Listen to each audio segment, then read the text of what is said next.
Tá gravando. Vou fechar aqui a porta. Fecha a porta ou vocês acham que deixa aberta? Ela é fechada. Deixa assim. É porque vai ficar entrando gente saindo, não sei, se atrapalha. Você acha que vai ficar entrando gente sendo gente? Quero que sim, né? Não sei.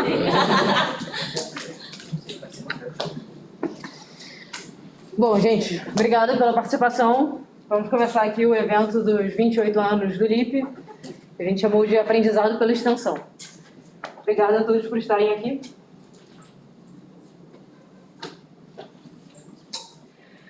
Bom, ficou pro lado agora.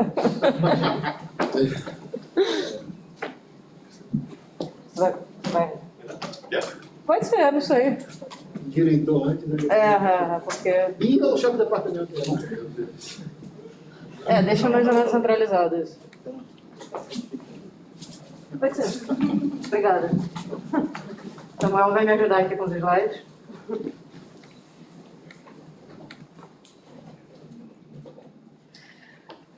Bom, eu vou começar falando do princípio da indissociabilidade. A UFRJ, assim como outras instituições de ensino superior, apresenta o princípio da indissociabilidade no seu estatuto.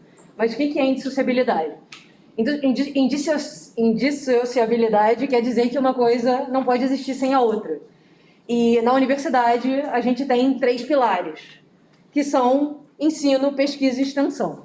Então, o ensino e a pesquisa e extensão, eles não podem um viver sem o outro, né? A universidade tem que ter os 3 funcionando e um tem que se comunicar com o outro. A gente percebeu em algumas das nossas reuniões no LIP que um aluno, quando ele entra na faculdade, né, um calouro do primeiro período, ele tem muito claro o que é o ensino, o que é a pesquisa, mas muitas vezes ele não sabe o que é extensão. Então, a ideia aqui dessa apresentação é falar sobre extensão para os calouros. Obrigado, Miguel, pela participação.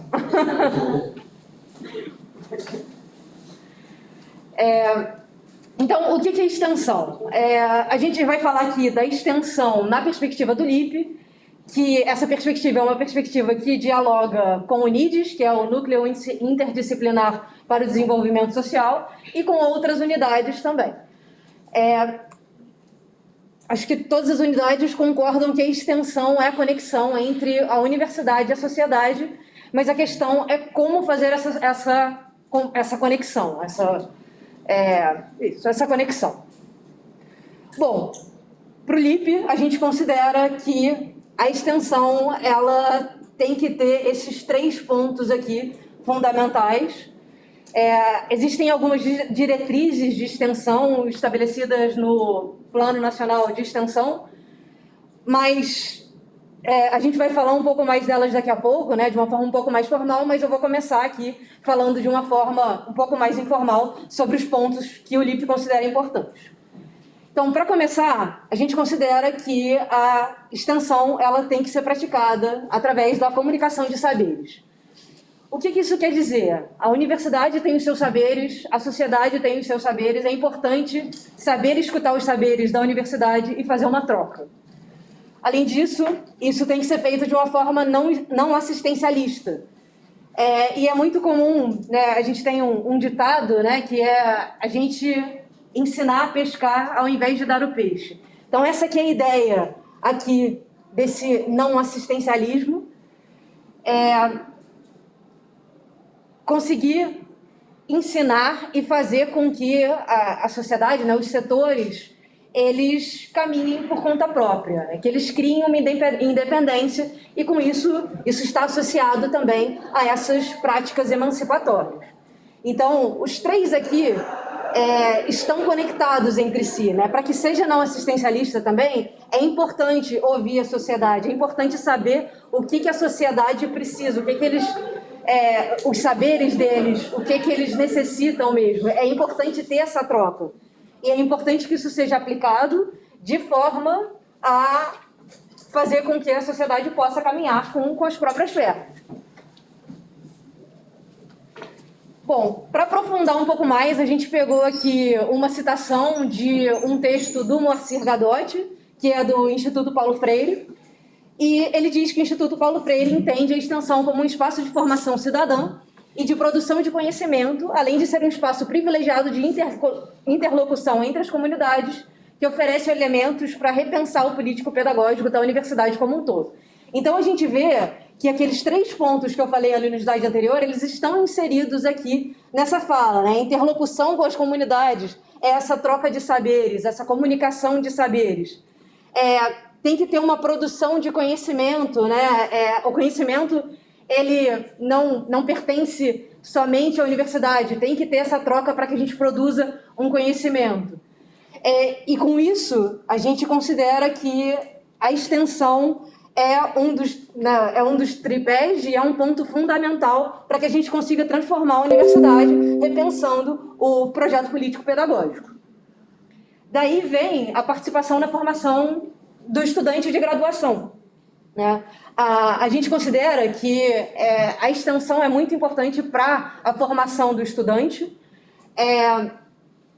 de forma que, ao participar de um projeto de extensão, o estudante de graduação, ele tem uma outra visão, ele vai ter uma visão da sociedade, ele vai praticar essa troca de saberes, ele vai dialogar com outras áreas, né, interligar, a extensão também quer interligar diversas áreas com um objetivo em comum. Então, em um projeto de extensão, muitas vezes a gente vê alunos de várias áreas, e é importante essa comunicação, essa troca, para que o estudante de graduação possa ter essa perspectiva diferente. Aqui na engenharia a gente está muito acostumado com números, com cálculo, com fazer as coisas voltadas para um computador, mas a gente tem que lembrar que a gente vai se formar em engenheiro e esse engenheiro ele vai atuar na sociedade. É importante a gente saber o que a sociedade precisa, é importante a gente saber dialogar com a sociedade. A gente tem também muita visão, pelo menos aqui na engenharia eletrônica, que os engenheiros eles são mais introspectivos, que eles não talvez eles, quem vem aqui para essa engenharia tem uma vontade de não se comunicar ou de não interagir com outras pessoas. E essa é uma visão que não é bem assim. Quando vocês se formarem, vocês vão ver que a comunicação é muito importante e a extensão ela está aqui para ajudar nisso também, né? Na extensão, a gente já vai praticar essa troca, já vai interligar e conversar com outras áreas. Então, é isso, né? A extensão ela vai ajudar muito na formação de vocês. Aqui tem um terceiro ponto, né, que é promover uma interação constante entre a universidade e os diversos setores da sociedade, que volta àquele primeiro ponto que eu falei, em que a extensão é uma conexão entre a universidade e a sociedade. Tá? Então, isso daqui também é fundamental, e o como fazer a gente também considera que é muito importante. Bom, agora falando de uma forma um pouco mais formal, essas são as diretrizes da extensão. Essas diretrizes vocês encontram na página da PR5 aqui da UFRJ, e elas surgiram no Fórum de Pró-Reitores, né? Elas surgiram através de uma troca de diversas instituições públicas, e quando elas surgiram já era uma época de institucionalização da extensão, né? Então, de todos verem como a extensão era importante para adicionar a extensão ao currículo de uma forma geral, né? Não só na engenharia, mas na universidade de uma forma geral. Então, eu vou passar aqui por esses pontos só para a gente relembrar e ver como eles estão de acordo com aqueles outros pontos que eu falei, que são pontos que o LIP considera muito importantes. Então, primeiro é a interação dialógica, que tem a ver com essa troca de saberes, essa comunicação mesmo, né? A extensão como comunicação, a interdisciplinaridade e interprofissionalidade, que é o que eu comentei no slide anterior, que em muitos projetos de extensão você tem pessoas de diversas áreas, e o que a gente vai desenvolver no projeto de extensão tem essa interdisciplinaridade, envolve muitas áreas. A indissociabilidade do ensino, pesquisa e extensão, como eu falei, os 3 existem dentro da universidade e eles têm que se comunicar, né, para que a gente crie uma universidade para todos. O impacto da formação no estudante, que é como, né, os projetos de extensão, eles, pelo menos na perspectiva do LIP, de novo, é muito importante que o estudante participe. E ao participar, vai ter um grande impacto na formação, né? No LIP, em especial, a gente gosta muito de colocar o protagonismo no estudante extensionista, né? Então, a gente tem as ações e são os estudantes extensionistas que fazem as coisas acontecerem. Os coordenadores estão ali para ajudar, para orientar, mas se o extensionista não faz acontecer, não acontece, porque eles são o principal ali das ações e do projeto. A gente está aqui só para orientar. E o impacto na transformação social, que, de novo, tem a ver com o fato de ser essa conexão com a sociedade, e esse impacto é importante que seja de uma forma emancipatória e com diálogo, com comunicação. Bom, a gente vai falar agora um pouco sobre a história do LIP, para isso eu vou chamar a Regiane e o Ricardo.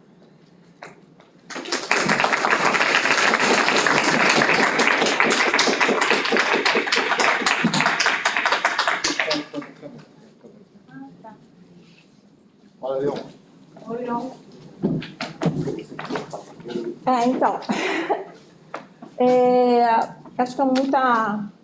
segurar um pouco a emoção, né? Mas ter a palavra, mas representar várias vozes, né? Eu acho que é uma responsabilidade muito grande. É importante colocar, assim, que a gente bota como marco hoje, né? Como aniversário do LIP, mas, na realidade, a gente não tem um marco do início dele, né? Porque ele teve vários inícios, vários momentos, e cada vários momentos tem seus protagonistas, né? Tem figuras que marcam, né? E que marcaram toda a nossa construção do que é o LIP hoje, enquanto instituição, Laboratório de Informática para a Educação, ou enquanto filosofia, ou enquanto movimento, ou enquanto projeto de sociedade, ou enquanto vocês possam querer dar adjetivo, mas algo que passa os muros da instituição da nossa universidade, né? A princípio, a gente, para dar um formato no LIP, dar um entendimento, a gente tem o marco de 94, né? Ainda uma iniciativa muito empírica para poder dizer que é uma extensão do que nós acreditamos hoje. Mas, em 94, ela já vinha com o acúmulo da extensão da universidade, de outros projetos da década de 80, de 90. É uma semente que semeou, que hoje nós temos várias ações da universidade e temos o LIP, que é fruto desse processo da década de 80, 90 na universidade, né? E que hoje nós temos a institucionalização da própria extensão universitária, né? Então, assim, em termos de marcos, em termos de organização, né, nós podemos dizer que em 94 o LIP ela começa uma ação empírica com o nome Projeto Minerva, né? E com isso a gente não pode esquecer dos nossos atores que foram muito importantes. Um deles foi o professor Romberg, Ricardo Romberg, que não está conosco, né? Mas deixou de uma certa forma, na sua intuição, né? Startou ou facilitou, digamos assim, um processo que nós temos, que hoje nós conhecemos como LIP. Essas ações meio empíricas, ainda no colégio, na época, no Colégio Gustavo Capanema, na Maré, né, onde nós tínhamos mais trânsito no Complexo da Maré, né, ele foi se agregando também com outros autores e autoras que são os professores e a própria escola pública. Repare, né, em cada momento, vários atores, várias intelectuais orgânicos, né, ou populares, que reescrevem cada vez mais a nossa história, né? E como fazendo parte da extensão, nós temos delas, alunos e alunas da graduação, né, que são coautores de todo esse processo. E aí hoje nós vamos homenagear também, né, fundamentalmente, o professor Antônio Cláudio, que em 95, ainda como Projeto Minerva, né, ele ainda não, em termos com seu perfil, né? Perfil de educador, né? Uma coisa que a gente sempre fala, né? Pode ter muito professor, mas nem todo professor é educador. O Antônio Cláudio faz parte desse marco, né? E aí, como o formador, né, como educador, ele repensa o currículo de engenharia. Ao repensar o currículo de engenharia, não só ele, mas como outros também, né, nessa universidade, né, ao ser um curriculista, né, entendendo o que significa o currículo como uma relação de poder na sociedade, numa instituição ideológica que é a universidade, né, começa a se dialogar conosco nesse marco, entre aspas, 95. E aí o LIP começa ainda como Projeto Minerva, né, se institucionalizar. Começa, né, com outras ferramentas em dialogicidade conosco, né, tecnologia social, metodologia participativa. O que nós tínhamos em ação começa a materializar com ferramentas conceituais e nos fortalecer para seguir em frente, né? Então, o Projeto Minerva, digamos assim, né, que antecede o LIP, é um momento de institucionalização e apropriação teórica das nossas práticas extensionistas, que já vinham transcorrendo há alguns anos, né? Então, o Laboratório de Informática para a Educação, o que nós temos esse agregado desse conhecimento coletivo, ele vem em 2002, se tiver esse marco, né, essa trajetória, né, de formas, modelos, né, de construção que nós temos hoje.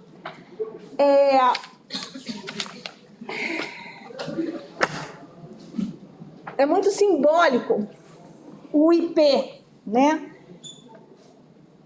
O Antônio Cláudio, ele nos trouxe essa foto. E por onde ele passava, cada um teve um comentário. Mas o mais importante é que ele chegou numa aula, parece piada, mas na aula de programação, né, eu não vou conseguir reproduzir tão bem, não estava presente, mas imagino eu, que suponho que seja na mesma sala que nós estamos aqui, ele me coloca, né? Vocês viram o IP? Na aula de computação? Não. Vocês viram o IP amarelo? E o ponto de interrogação ficou nessa sala, imagino eu. Aula de programação, IP amarelo. Aí alguém levanta o dedo. O IP tem cor? O IP da máquina tem cor? A questão é, vocês passam nessa universidade, passam pelos corredores e não viram o IP árvore amarela? Então, gente, nós temos o IP no CT amarelo, que muitas das vezes a gente passa e não vê, né? Então, a extensão é esse currículo oculto que passa pela vida da gente, talvez a gente não vê, né?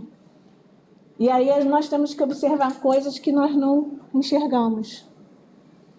Mas a gente precisa de alguém, a troca, para enxergar coisas que estão perto da gente e tão distantes. Por isso o IP amarelo. A minha conversa com ele foi outra do IP, mas o mais importante é o significado do IP para todos nós. E aí, quando teve homenagem a ele, cada um tinha um relato sobre o IP, né? Mas o mais fundamental é um pouco isso, né? Eu segue aqui. Pode ser, pode ser. Tentar. Companheiro aqui que a gente se atura. Ele fala, atura não, mas é, né? Mais de 30 anos. Mais de 30 anos. Tem essa hoje mesmo, né? Essa mesmo. Essa mesmo. Obrigado, Regiane. Agora você vai ficar.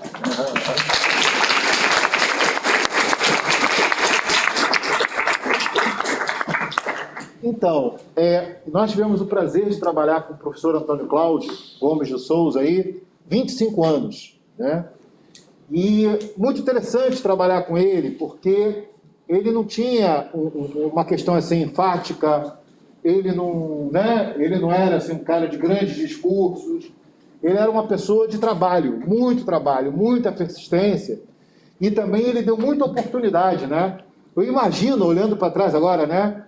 Nós tínhamos 20 e poucos anos, né? Quando a gente começou a trabalhar com ele, quanta paciência ele teve, né? Para aturar o nosso grau de ativismo, de militância, né?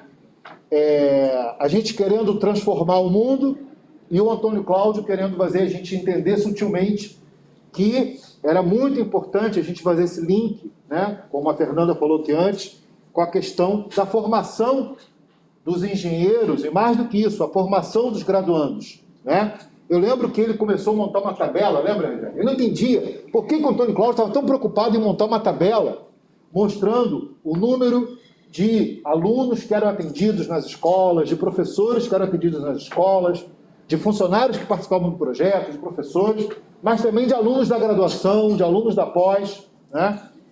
Depois, com aquela tabelinha, ano a ano, a gente vendo a dificuldade de trabalhar nas escolas, a dificuldade de trabalhar nas comunidades, a dificuldade de trabalhar com os movimentos sociais, tudo isso, a gente foi vendo, pelo olhar dele, a gente foi percebendo que aonde a gente realmente fazia a maior diferença era na formação das graduandas, na formação dos graduandos, né?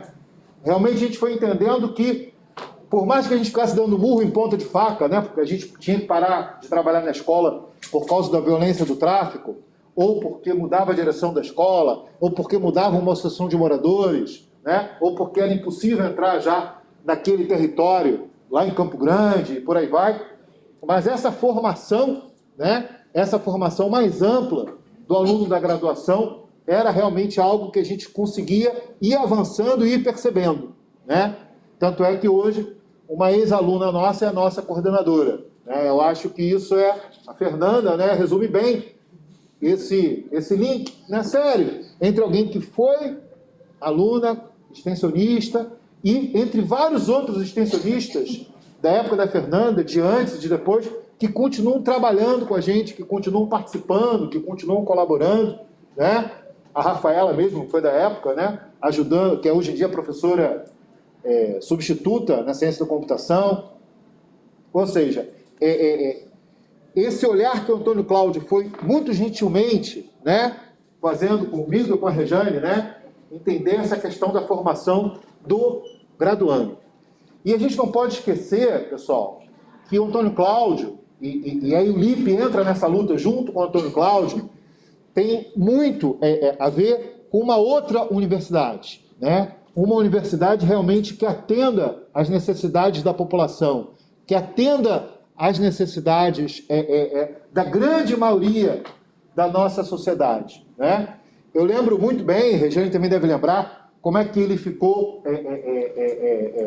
envolvido com toda a discussão da expansão da universidade através do Reúne, né? Com a questão da ampliação das vagas da universidade. Eu lembro dele irado, né? Muito irado. Como é que pode gente de esquerda dizer que não pode aumentar o número de vagas porque vai cair a qualidade? A gente precisa trazer as pessoas para dentro da universidade. E eu lembro também muito dele preocupado com a questão de como é que a universidade ia conseguir se adequar, né? Depois com a questão das cotas, né? Ele fazendo gráficos, discutindo com os outros professores, né? Então, eu acho que é muito importante a gente olhar bem para trás para poder olhar lá na frente, né? Tem até uma dissertação, né, de um Alexandre Henrique que fala daquela teoria do estilingue, né? Quanto mais para trás você vai, mais para frente você consegue olhar, né?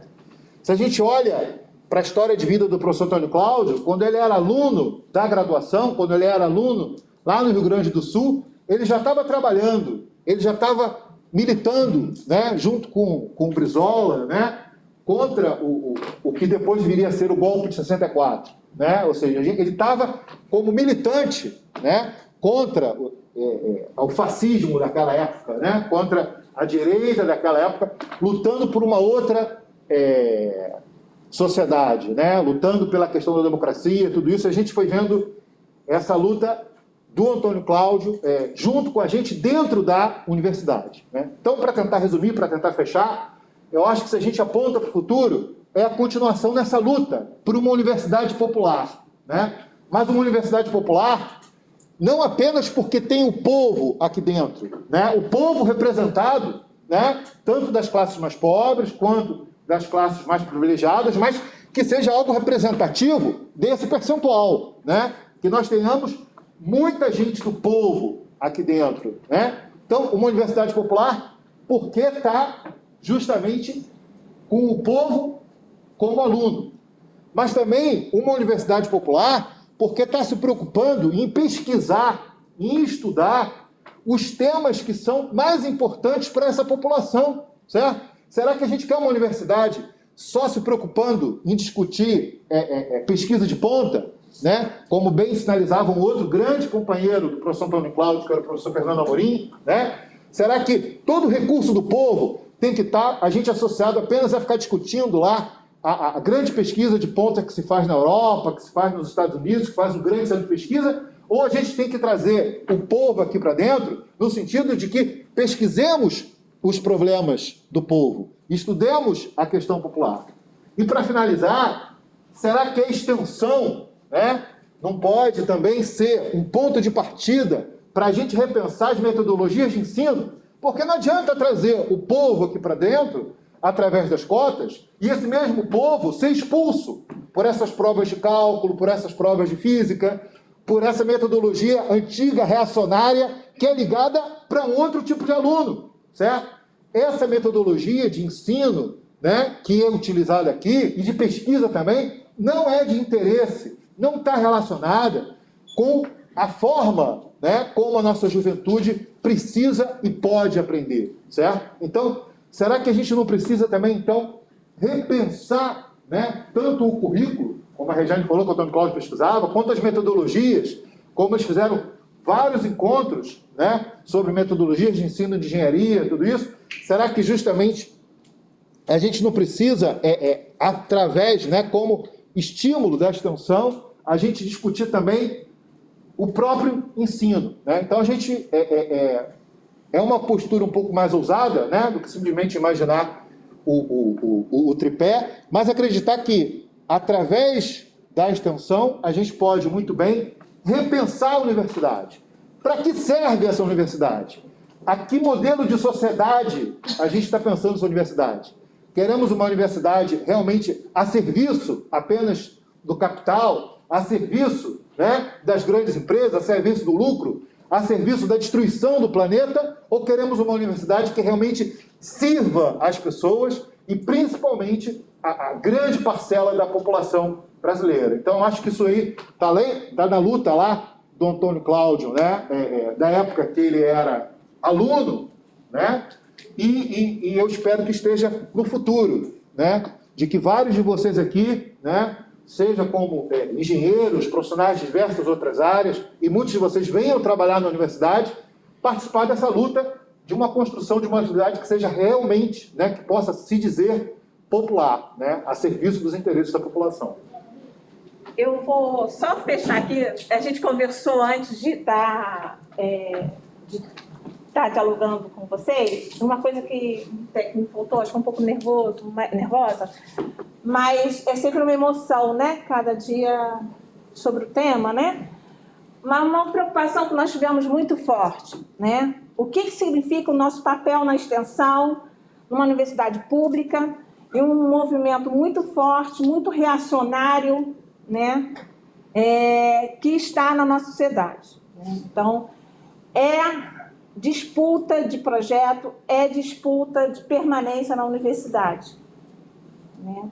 Então, quando a gente dialoga, tem muitos alunos da graduação que de comp, acalorada ou não, mas o convite que vocês façam parte da extensão, dessa proposta de extensão, em defesa da permanência e sobrevivência daqueles que estão, inclusive de vocês mesmos, em cima da sociedade, que se a gente for pegar o fio da meada do que é o significado do pró-fascismo, né, de setores mais reacionários, poucos estariam nessa sala, né? Os pardos, os negros, os mestiços, seja como se identificar, né? Eu acho que daqui 1 ou 2 só, tá certo? E a gente, né, uma falha nossa, a gente queria parabenizar a presença, né, das nossas companheiras, aí que é uma trajetória de extensão, né? A Rita e a Iris, né? Aí não é de agora, né? A Rita foi nossa coordenadora da extensão do Projeto Maré, né? Mas, Que é um princípio. sobretudo, eu fui aluna desse glorioso departamento eletrônico.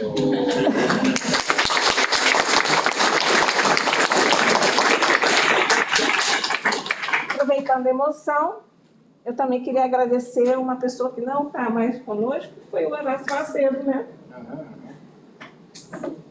Que, em termos de política pública, representou uma época muito forte, que é a época da ditadura, que foi um reitor da época, com todas as críticas políticas que a gente poderia ter hoje, né? Ele abriu, como diz, né? Abriu caminhos, né? Nós tivemos um reitor que organizou atividades em Brasília, que fique isso, né? Que ajudou a disputar o capítulo da Constituição que define lá o que é a universidade, ensino, pesquisa e extensão, né, da Constituição de 88. Esses princípios que foram colocados aqui. Essa universidade Oi? estruturou a extensão. São nessas. Então, assim, não tem um marco de uma data, né? Não tem os seus. O pensamento liberal tem seus heróis, né? Não é isso? Mas não, a gente tem pessoas que marcaram nossas histórias com autonomia, né? E de formação. Então é isso. A gente espera isso de vocês também e que retorne a casa de outra forma, né? Uma forma.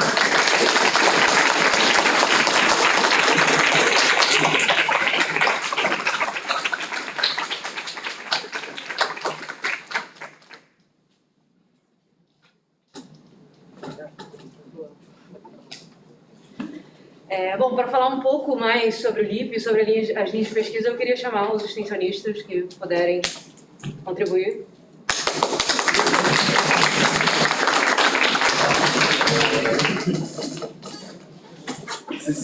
Eu ia falar você. É um trabalho coletivo. A gente pode tentar. Tem muita gente dentro. Não, você vem. Vocês vêm. Eu logo. Boa tarde, gente. Boa tarde. Olha, a comida do bandejão foi boa. Pensei que vocês iam estar super desanimados. Até que vocês estão animados. Então, meu nome é Ângelo, eu sou graduando aqui no UFRJ de Design de Produto, agora que o nome foi atualizado no currículo, finalmente. E eu estou no LIP desde meados desse mês, na verdade, novembro do ano passado, dia 17 agora faço um ano no LIP. Daqui a pouco eu vou fazer aniversário dentro do LIP. Então, vou contar um pouco sobre a experiência de ser um graduando de... Todo mundo aqui, a maioria, bem engenharia, né? Eu sou de design industrial, que é dentro da Escola de Belas Artes. Mas a minha experiência dentro do LIP foi bem... Deixa eu ver aqui, só para ver se eu estou no raciocínio certo. Tá. A gente teve, tipo assim, todo mundo de engenharia sempre foi muito conectado a essa área de tecnologia, informação. Só que eu, como pessoa de desenho industrial, sempre foquei muito mais numa área mais ilustrativa, uma área muito mais sentimental. Tenho entrado dentro do LIP conhecendo pessoas com esse conceito todo, né, imagina, perdoa a palavra, mas, tipo, mas pessoas muito focadas na área de exatas, para mim foi muito importante, porque a gente sempre pregou muito dentro da faculdade essa coisa de ser interdisciplinar, você conhecer... Eu nunca quis entrar dentro da faculdade pensando que eu não vou tirar nenhum proveito disso. Sempre pensei, gente, eu quero conhecer o máximo possível, eu quero conhecer o máximo de pessoas possíveis, e conhecer uma extensão, tipo, me abriu muitas portas, assim, de conseguir me imaginar evoluindo como profissional, porque aqui na faculdade a gente tem muito essa coisa da teoria. O pessoal de exatas deve entender que você estuda muito teoria das coisas e você não conhece a prática disso. Entrar numa extensão é como se fosse, tipo, sei lá, um intensivão de você tá botando a mão na massa, você tá conhecendo pessoas, você tá ensinando pessoas.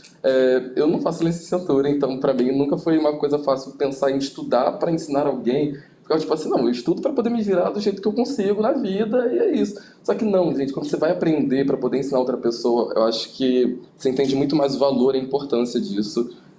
Acho que eu dou aula em 2 extensões do LIP, que é na apropriação da cultura digital, onde a gente ensina aposentados e pensionistas da faculdade ou de fora da faculdade a mexer em tecnologia, porque muitas dessas pessoas às vezes não têm esse contato, né, de tecnologia, tem medo de mexer em computador e fazer besteira, medo de mexer em celular e fazer besteira. Muitas vezes não tem um parente muito próximo que consiga auxiliar isso neles. A gente tem um laboratório com uma infraestrutura bem legal para poder ensinar esse pessoal, deixar eles bem confortáveis. A gente ensina esse pessoal, esse público que sente essa carência de tecnologia.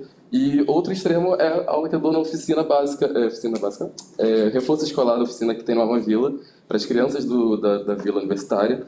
E são dois extremos, que uma hora eu dou aula para um pessoal que tem mais idade e outra hora eu dou aula para crianças. E mesmo não tendo estudado licenciatura, você tem que tipo, aprender a se polir. É uma questão de muita experiência que a gente foi, dentro de um ano já fazendo esse projeto todo. Então a gente vai se moldando dentro disso, vai criando muito mais experiência. Hoje em dia, quando eu entrei na faculdade, eu não tinha nenhuma menção de ser professor. Hoje em dia, de entrar na extensão e ver que às vezes, em certos pontos, tem uma certa habilidade em lidar com pessoas, então, tipo, hoje em dia eu penso muito em focar nessa outra área, focar nessa carreira. E eu já estou na minha terceira extensão, mais ou menos, porque para vocês verem como é bom poder fazer esses projetos, você conhecer gente nova, você conhecer novas habilidades, lidar com coisas, conhecer novas funções, novas tecnologias. E no LIP me proporcionou muito isso. Eu entendo o nome de peças de computador hoje em dia que eu realmente não fazia a menor ideia. E é sério, eu agradeço muito estar entrando no LIP, estar dentro do LIP hoje, fazendo parte dessa família. E eu realmente espero que muita gente possa entrar, ter essa experiência, que, sério, vale muito a pena. Acho que hoje em dia eu sinto que eu vou sair da faculdade um outro profissional, uma outra pessoa, tendo essas experiências de lidar com pessoas, que foi o que a gente estava falando.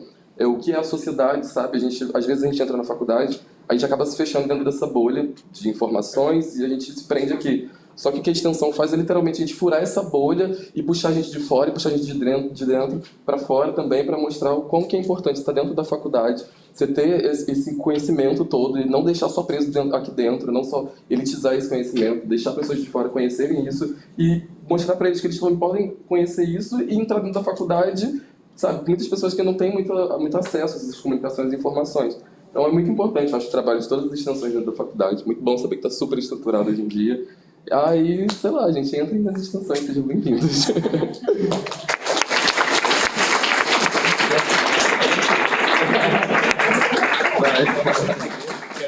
E sim, eu sou muito tímido. emocionante. Bastante lá, gente. Bom, Então, gente. quer falar isso? Enfim, bom, gente, prazer, meu nome é Eric. Como muito bem falou o Ângelo, com as palavras dele, o livro é a melhor coisa que vocês vão descobrir aqui dentro da engenharia eletrônica e talvez do CT inteiro. Eu tô parecendo com Não, continua. Levanta. Enfim, uma das metodologias que o LIP se utiliza é a da metodologia participativa, né?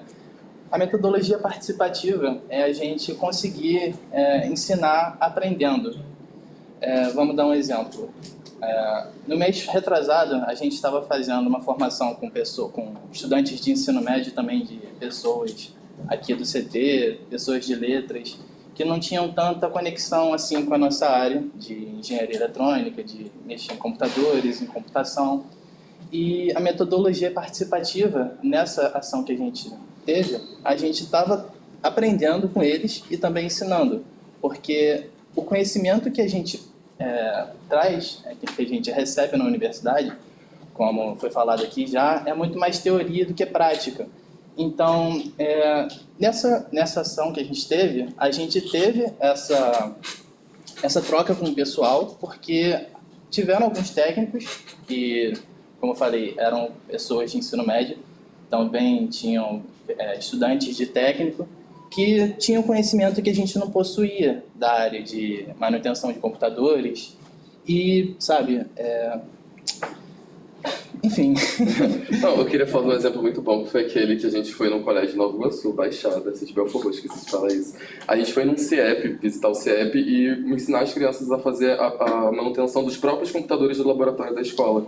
E a diretora do colégio, ela é uma pessoa muito aberta, tipo, vários projetos no colégio. Ela inseriu esse projeto, convidou o pessoal do LIP para poder ir lá no colégio. Aí alguns do pessoal que já dá manutenção, que já sabe mexer nessas coisas, que eu sou péssimo. Mas aí, tipo assim, gente, eles ensinaram para o pessoal do ensino médio, eles mesmos a manterem os computadores da escola funcionando com a internet. Eles abriram os computadores, o pessoal levou ferramenta.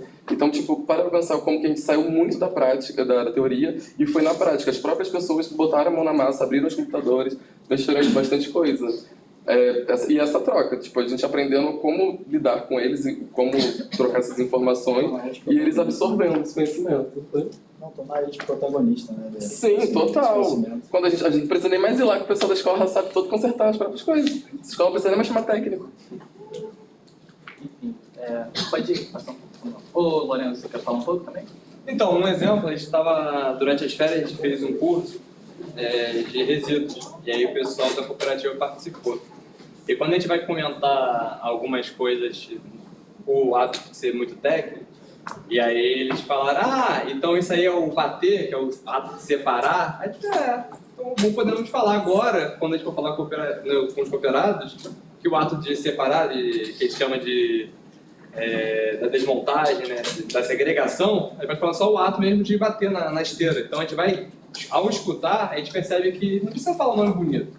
Ele fala o nome que a pessoa entende, que ela vai usar no dia a dia, que ela vai poder falar eu vi o pessoal comentando que isso é perigoso. Não precisa falar, nossa, aqui é o óxido de chumbo, acetato de chumbo. Não, isso aí tem chumbo, vamos usar tal equipamento para nos proteger.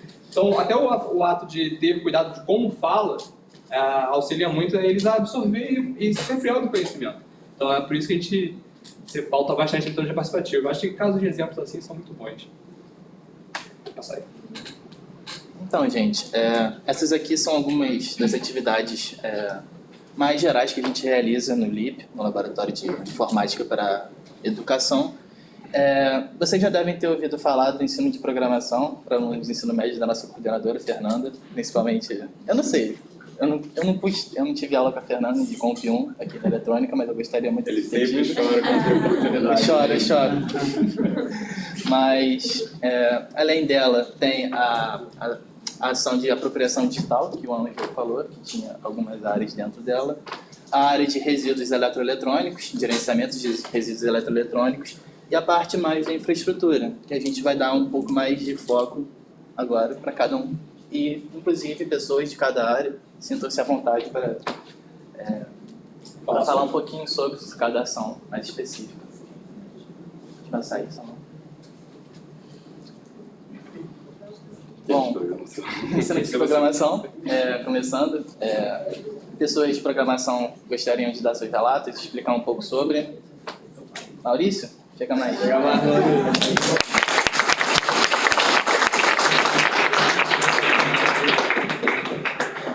Oi, gente, meu nome é Maurício, eu estou no LIP faz um bom tempo, acho que mais de 2 anos e meio, por aí. Acho que eu até perdi a conta de tanto tempo que eu estou no LIP. Mas a maioria do meu tempo que eu passei no LIP, eu passei como parte do projeto de programação, que tem como principal função, quer dizer, a gente teve várias formas, já existe desde 2018? 17. Tá.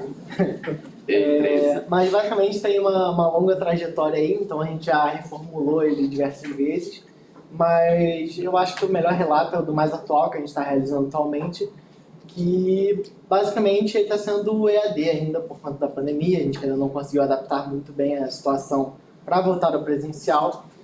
Porém, como falei anteriormente, a questão da metodologia participativa é sempre muito presente, porque programação às vezes é visto como um ato muito, como posso falar, às vezes rebuscado ou muito difícil, sofisticado, difícil de entender, também porque tem a parte do inglês.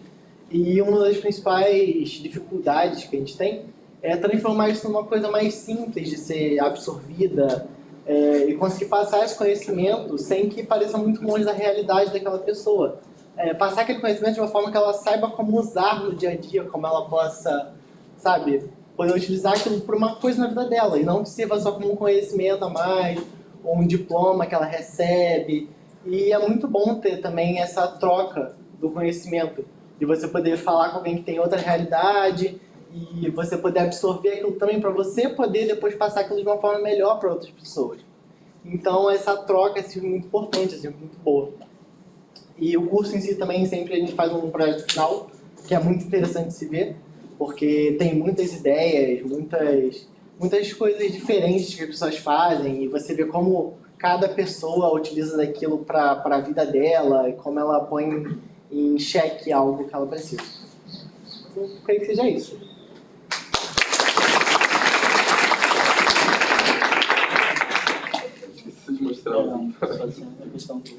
Ah, tá. E é só para informar aqui que a gente normalmente utiliza o Python nas nossas reuniões. Aí, aqui tem algumas fotos e algumas informações que a gente teve. Essas aqui foram antes da pandemia, por conta da... Dá para ver que a gente está sem máscara nas fotos. A gente está agora, mas já foi há algum tempo atrás. Enfim.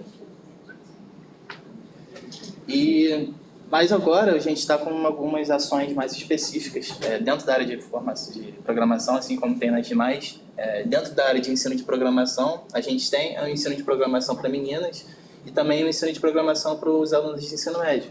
O Maurício deu o relato dele agora um pouco mais sobre o ensino de programação para alunos de ensino médio, mas também está acontecendo agora o ensino de programação para alunos para meninas. Inclusive, a Giovana estava participando disso. Acho que sim, a gente passa junto, né? Sim, a Mariana também, né? Mariana, vocês gostariam de dar um relato sobre? Ah, mas Uma menina lá, só tem menino feio.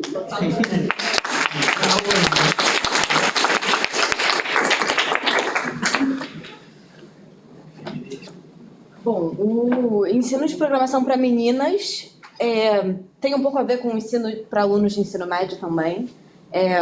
O ensino de programação para meninas é o exemplo que o Maurício estava dando agora, que é o nosso curso mais atual de Python.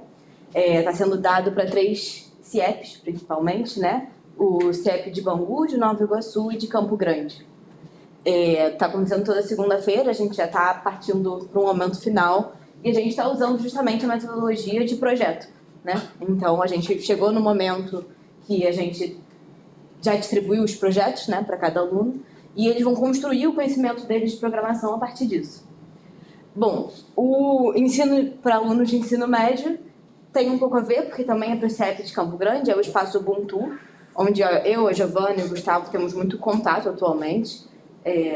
Acontecem vários cursos de manutenção, de apropriação digital e, bom, o ensino de programação está acontecendo com a gente às segundas-feiras, mas também os alunos mesmo dão aula de Python e de Scratch, que também é uma forma mais amigável de aprender computação no primeiro momento, né?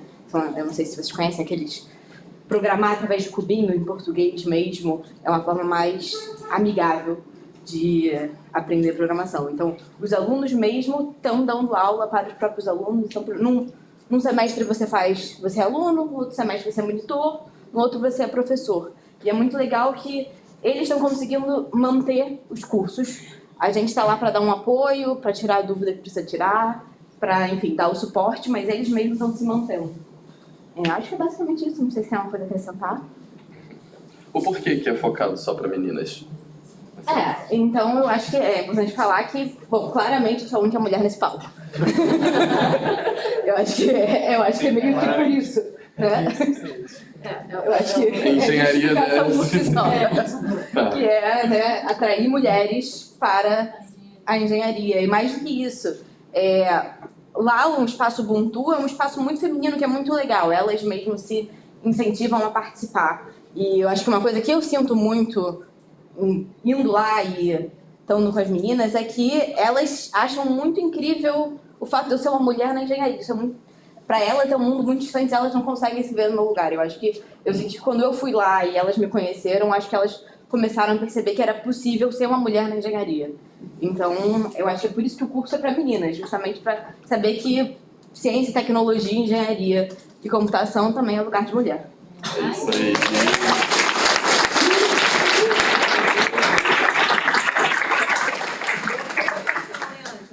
Não, eu sabia que ela ia falar bem, eu senti uma energia boa. Eu senti. A militante não descansa.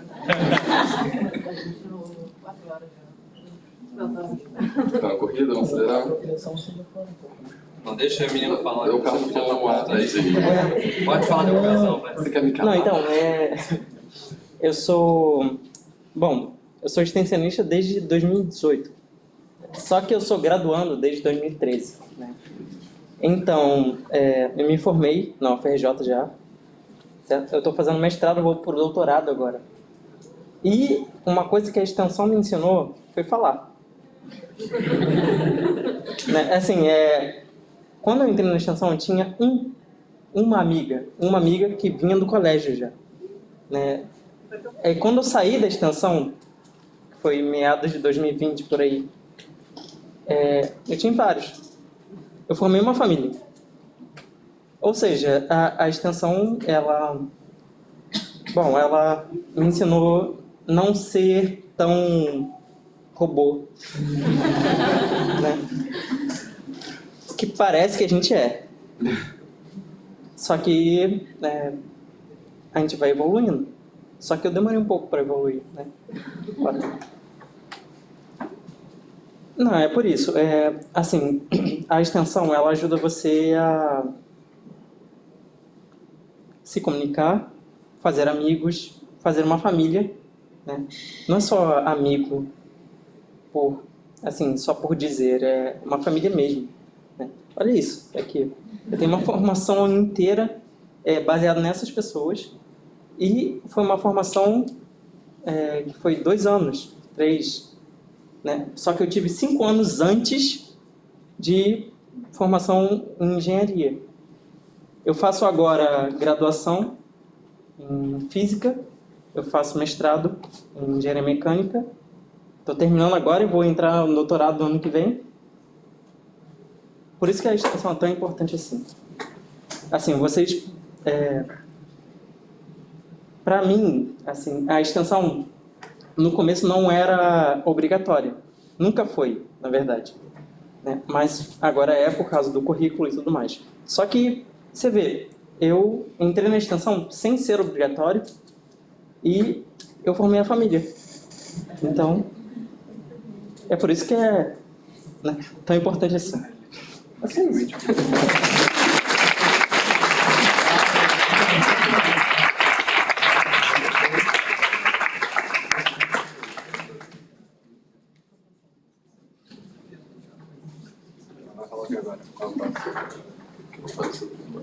O relato é tão gostosinho de escutar, né, cara? Então, esse aí foi um que ele comentou, né? De apropriação. Vamos passar para o próximo aí. Liberar o pessoal com fomes e febre, antes que eu leve bronca de novo. Tá aqui mais algumas fotos, né? Aí a gente escolheu 2 do projeto Aposentado na Praia Vermelha. E também os aposentados aqui. Esse do Centro de Tecnologia eu pude participar uma vez, assim, substituindo o Gilmar. Então, isso também é uma coisa interessante, é como a gente são vários projetos, e aí sempre aparece a oportunidade de você dar uma participação especial em outro, então, assim, para conhecer novas interações. Bora aí? Então, gestão de resíduos e equipamentos eletroeletrônicos. Então, esse aí é o que eu mais participei, né? Esse foi interessante porque eu não mexia muito, não. Tipo, eu tenho formação em técnica em química, basicamente eu aprendi a lavar vidraria. E aqui foi onde eu pude aplicar o que eu aprendi lá, porque em uma parte é muito importante explicar por que não devemos mexer sem proteção. E, mano, desculpa. Pessoal, que coisa incrível. Foi um momento que eu pude, baseado no público, né, aloprar um pouco. Então, eu tive a mais recente, com adolescente, que são pessoal mais animado para ver feridas e doenças. Tive 42 horas para ficar falando só de doenças causadas por contaminação. E, sim, é uma área boa, gente. Toxicologia é uma área tranquila. Brincadeiras à parte, então aqui, a parte de sensibilizar foi a única vez que eu consegui aplicar o que eu aprendi no ensino médio como técnico, além de lavar vidrarias, né? E a outra parte interessante é que também, por questões de pouco acesso, eu não tive muita oportunidade de abrir um computador, trocar peça. E aí, aqui tem 2 partes desse projeto que é interessante, que a gente mostra, vamos tentar fazer o reparo. Aí você vai lá, faz os testes, aí a pessoa começa a entender por que aquela peça, como ela funciona, qual é a função dela, bonitinha. E ele descobre, não, tá quebrado, o que a gente pode fazer? Aí a gente faz a reutilização. E aí, que pessoas geniais, tem cada obra de arte incríveis. E aí tu fala assim, sem conhecer esse pessoal, nunca imaginaria. Para mim, eu ia fazer uma caixinha com teclado e falar, nossa, somos gênios. Mas o pessoal aloprou muito, fizeram até várias referências. Tem não sei se você separou as fotos? Eu acho que não, é que é da desmontagem, né? Durante o curso, né? Fotos do curso. A gente não mostrou nenhuma, né? Bonito. Aí o pessoal fazendo desmontagem. Mais um, vai. Fiquei devendo, Chama o pessoal pra poder... Então a gente vai ter que visitar o galpão, gente. Infelizmente. Faz um ao vivo. Infelizmente. Então, aqui é o pessoal da desmontagem e outro foi de manutenção. E aí tem 2 projetos que a gente vai dar uma continuidade, que é pesquisa em campo com as cooperativas, porque a gente convidou elas para te dar a parte teórica, e agora a gente está sendo convidado a aprender o dia a dia com eles. Nada mais justo. Esse é um dos princípios da extensão também, que é a comunicação entre os dois públicos. E o projeto de extrusora, qual deles a gente vai chamar para falar, porque a gente está sem tempo? Acho que vamos chamar da cooperativa, né? Samuel,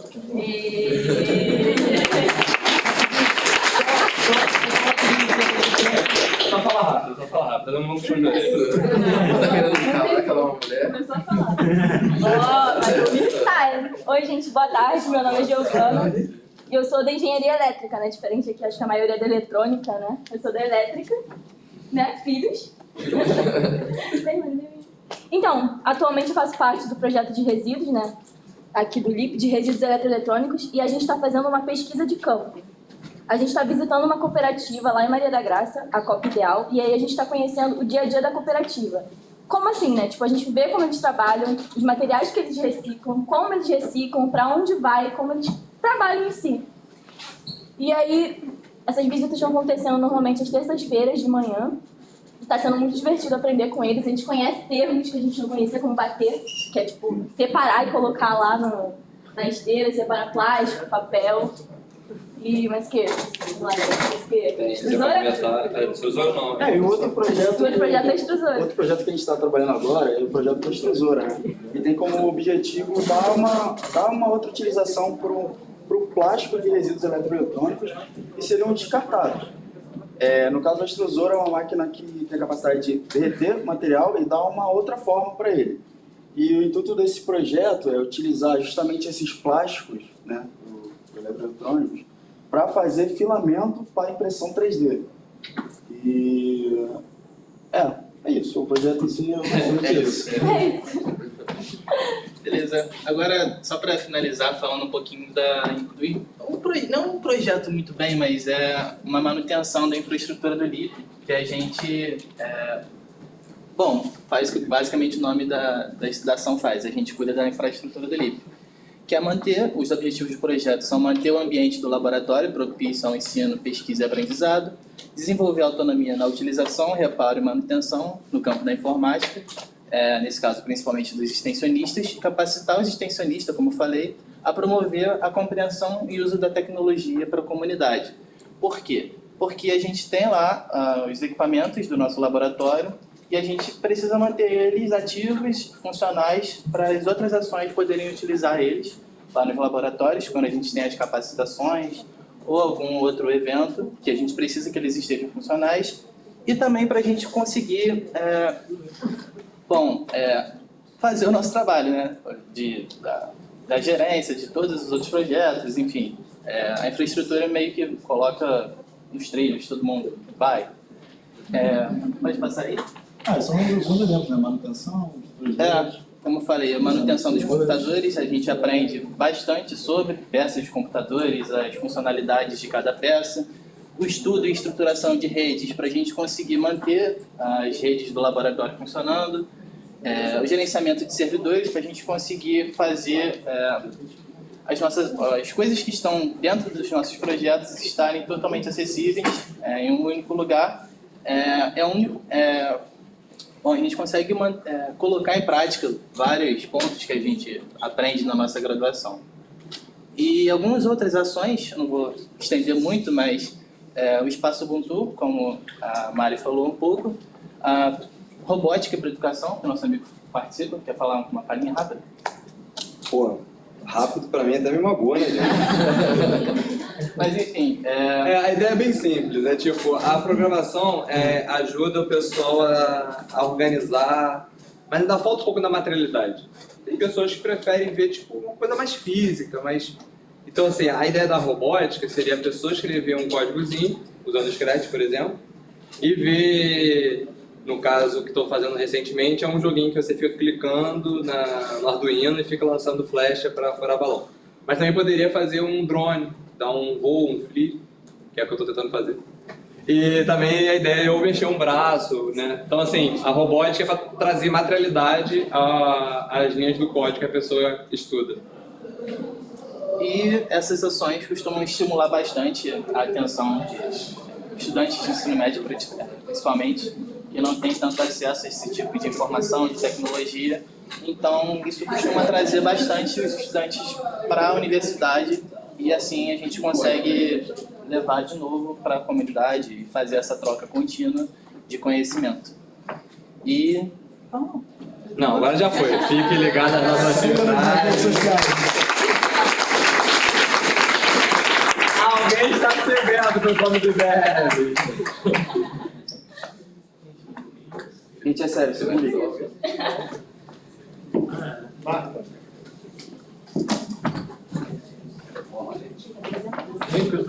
Bem, pessoal, nós temos uma parceria antiga, né, com o sindicato, né, dos trabalhadores, e a Marta é da coordenação geral, né? Vida Marta. Breve apresentação. Então, pediria um pouco de paciência. Eu vou tentar ser rápida. Bom, eu sou Marta, sou trabalhadora aqui do NIDES, do Núcleo Interdisciplinar para o Desenvolvimento Social, né, a qual o LIP é vinculado. Eu vou tentar fazer uma fala rápida, gente, eu juro, mas eu fiz até umas anotações, assim, porque eu acho que esse é um evento muito importante, né, então eu organizei aqui algumas coisas para falar rapidamente. Uma delas, enfim, é que é isso, né, me apresentando, eu trabalho no NIDES, eu coordeno um projeto de extensão chamado Pré-Vestibular Popular, Educação e Desenvolvimento Social, estou aqui também com a Lali, que é a nossa bolsista de extensão, e o LIP, ele foi fundamental, inclusive, para esse projeto que eu coordeno, com vice-coordenação da Rejane, que ele exista, né? O projeto hoje ele está mais diretamente relacionado, né, agregado ali no guarda-chuvinha do Soltec, mas é um projeto que surge com o LIP, um projeto de educação popular, para pensar, né, as tecnologias sociais dentro desse contexto da educação popular, né, da ampliação do acesso aí das classes populares à universidade. E o LIP teve e tem uma contribuição fundamental, e inclusive para a minha própria formação enquanto trabalhadora extensionista da universidade. Atualmente eu também estou cobrindo a licença da Rejane, né, no Conselho de Extensão Universitária, como representação de técnicas administrativas, e como ela falou, estou na coordenação geral do Sindicato dos Trabalhadores da FRJ.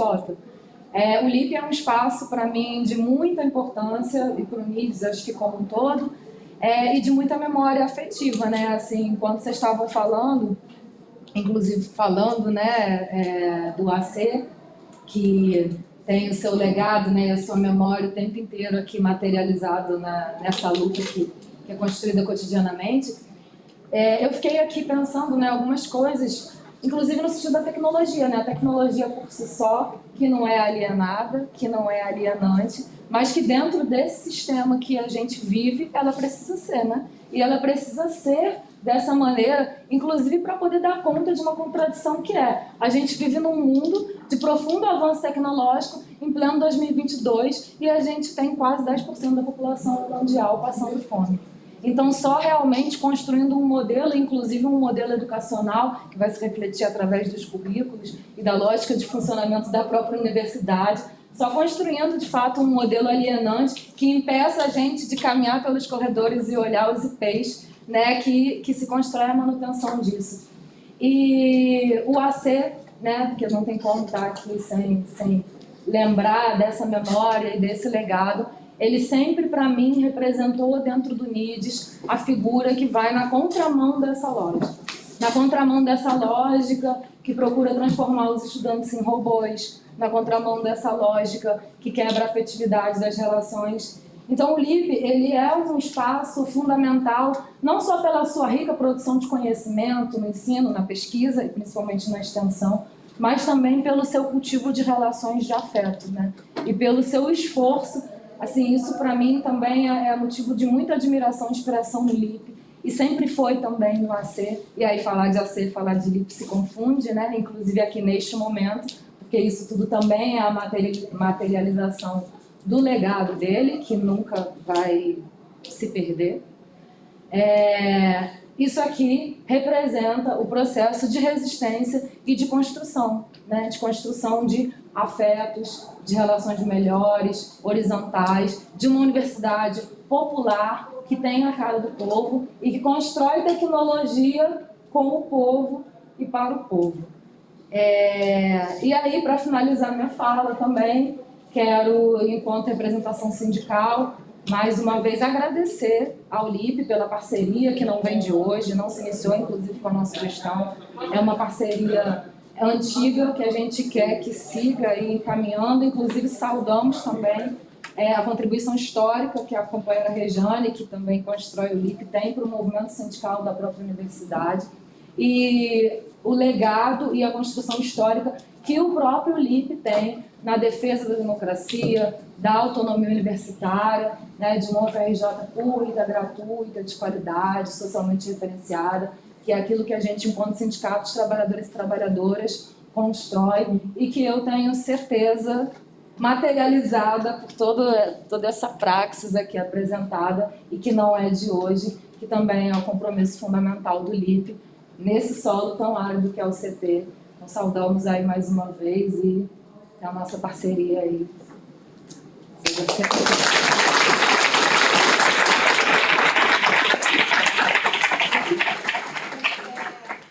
gente está no tempo da aula da Fernanda, e aí a gente pediu só mais uma fala que é muito importante, muito simbólica para a gente, que é da Rita de Cabo. A Comissão de Integração do CT, né? Está hoje como, mas fez parte também da extensão da década de 80, né? Boa tarde. E sempre essas coisas sempre são um massacre emocional, né? Eu, em 83, eu botei meu pé aqui no departamento de eletrônica. Eu sou Rita, eu sou engenheira do quadro da UFRJ e me formei aqui nesse glorioso departamento de eletrônica.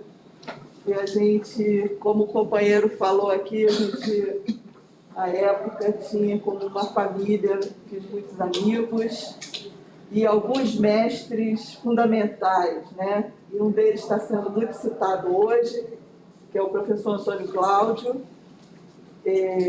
mas também posso citar o professor Cazé. Eu entendo que aqui tem vários calouros, né? Eu acho que tem calouro aqui, não é isso? Tem o professor Cazé, professor Jomar e o professor Oswaldo, que já está aposentado. Professor Petralha também. Então, são 5 mestres que eu tive no meu coração, tenho até hoje, e tenho muito orgulho de ter sido aluna aqui do Departamento de Eletrônica. A gente, parafraseando uma música do Paulinho da Viola, a vida não é só isso que a gente vê, é muito mais. Então, a gente hoje aqui pode ver isso, né? A UFRJ não é só isso que a gente vê, não é só essa metodologia de ensino ainda arcaica, tal qual eu tive há 40 anos atrás, com essa reprovação de cálculo, reprovação de física e tal. Mas a gente não deve esmorecer, né? A gente deve sempre batalhar para mudar, e as coisas mudaram, muitas coisas para melhor, como a estruturação da extensão. E esse processo de estruturação da extensão na universidade faz mais ou menos 40 anos que ele vem se dando, e hoje tem uma institucionalização no currículo, né? Então, o que a gente fazia como voluntário em tempos anteriores, hoje ela conta como um aspecto curricular importante. Mas o aspecto curricular é importante mas tem isso que o companheiro falou que realmente me tocou muito, né? É que é você participar, é que você ter um senso de pertencimento, é que você ter uma capacidade de expressar suas ideias, e como que você vai transmitir aqueles seus conhecimentos. Isso é uma vivência generosa que a gente tem, que é muito importante através do currículo, da extensão. Eu hoje trabalho na decania do CT, na coordenação de integração acadêmica, onde uma das partes da coordenação é a coordenação de extensão, e lá a gente tem travado os debates sobre a extensão, o que é fazer extensão no Centro de Tecnologia. Então, tem algumas vertentes que advogam que prestar serviço é extensão, mas hoje a gente tem uma estruturação muito clara, como foi mostrada pela professora Fernanda, dos princípios da extensão. Então, para ser extensão, aqueles princípios devem estar contemplados, sejam eles com uma comunidade, sejam eles com uma empresa, sejam eles com uma instituição, mas aqueles princípios, e principalmente o impacto na formação dos estudantes, deve estar bem claro. Então, acho que isso vocês devem se apropriar, construir para vocês, e é sempre muito emocionante estar aqui. Essa sala de aula, eu sempre tive muitas aulas aqui, essa sala é completamente diferente, está muito melhor, e eu gostaria de estar à disposição de vocês lá na coordenação de integração, para promoção de algum evento, de algum debate, de fazer algum fórum. A gente está à disposição lá, viu, Fernanda? E, bom, Rejane e Ricardo, eu fui coordenadora da Rejane e do Ricardo do Projeto Maré, na reitoria do professor Horácio, e eles eram 2 meninos, uma menina e um menino. Plural. A língua portuguesa é cruel, né? A língua portuguesa é cruel. Dois jovens muito ainda que mantém até hoje esse espírito aguerrido de construir, apesar das diversidades, etc. Então, eu agradeço muito a oportunidade, não esperava falar, foi muito bom, e viva o Departamento de Eletrônica.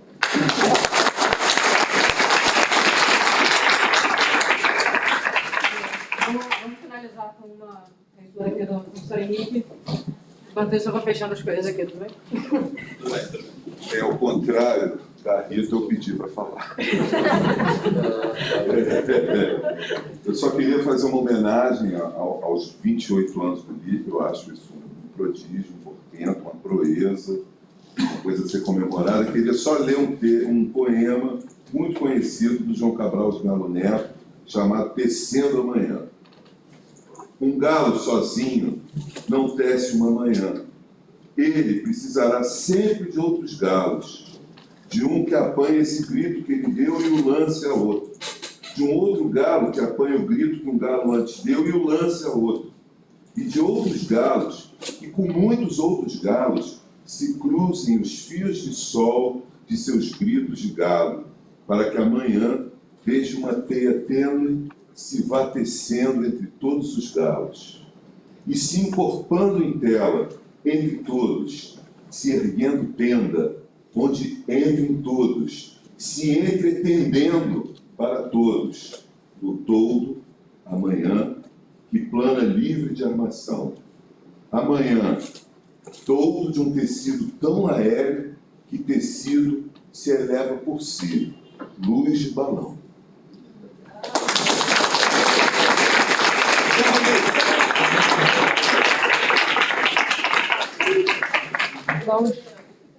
Bom, pessoal, Coffee Break vai ser no LIP. Chegam os extensionistas, eles vão te levar até lá. Calma.